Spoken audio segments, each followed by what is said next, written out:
Hello दोस्तों, इस video में हम पोल्ट्री फार्म शुरू करने के हवाले से पूरी डिटेल के साथ डिस्कस करेंगे। हमारी तमाम वीडियोस बड़ी रिसर्च के बाद बनाई जाती हैं। इस वीडियो को पूरा सुन लें ताकि आपको पूरी इन्फॉर्मेशन मिल सके। ऐसे हज़रात जिनके पास तजुर्बा नहीं है और वो पोल्ट्री फार्म शुरू करना चाहते हैं, उनको चाहिए अपने करीब के ऐसे आदमी का इंतज़ाम करें जो इस काम का तजुर्बा रखता हो और पहले किसी फार्म पर 1 से 2 साल तक काम करके तजुर्बा हासिल कर चुका हो। इसको तजुर्बा और इल्म हो कि पहले दिन के चूज़े से लेकर मुर्गी बनने तक के मराहिल को कैसे मैनेज किया जाता है, पहले दिन के चूज़े की देखभाल और ब्रूडिंग कैसे की जाती है, यानी इसको मुनासिब दर्जे हरारत कैसे मुहैया किया जाता है।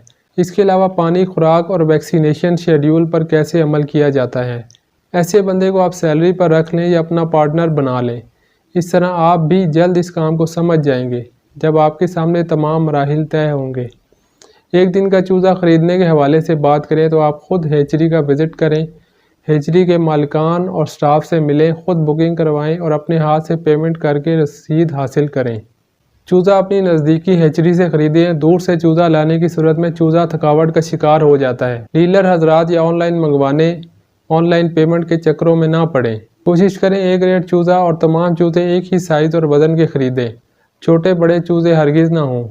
चूज़े के पहुंचते ही अच्छी तरह देखभाल शुरू कर दें। पहले 15 से 20 दिन नहायत अहम होते हैं और केयर की ज़रूरत होती है। वीडियो को लाइक, शेयर, कमेंट करें और चैनल को सब्सक्राइब ज़रूर कर लें। मिलते हैं किसी और यूज़फुल और इन्फॉर्मेटिव वीडियो में।